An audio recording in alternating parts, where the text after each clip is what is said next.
Čítaš si s deťmi rozprávky pred spaním, alebo čítaš si dokonca aj ty knihu pred spaním a predstavuješ si tak hlavných hrdinov? Vedela si o tom, že presne toto je príležitosť, ako naučiť deti krásne vizualizovať, pretože majú úžasnú predstavivosť? A tak sa naučí žiť úplne už od začiatku život v ľahkosti. A ja ti tu dám 3 tipy k tomu, ako s tým začať, ak to náhodou nerobíš. Pred spaním požiadaj svoje dieťa, aby ti opísal svoj ideálny deň.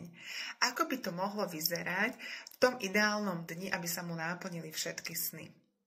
Keď toto budete mať, tak choďte cez tento sen, cez všetkých 5 zmyslov. Porozprávajte sa o tom, ako by to tam mohlo vyzerať, čo tam počuje, čo tam vidí, čo tam cíti, kto je tam s ním.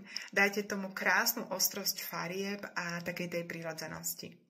Tretím krokom môže byť to, že si nakreslíte obrázok alebo sa budete o tom len rozprávať. A toto ukotví ten pocit, že sny sa naozaj môžu plniť a aj sa plnia. Práve vizualizácia môže podporiť deti v to, aby si budovali svoju sebadôveru. Aby verili v to, že sny sa môžu naplniť a aj sa naozaj plnia. Zapojte všetku fantáziu, ktorú môžete zapojiť a naučite krásny zvyk svoje dieťa.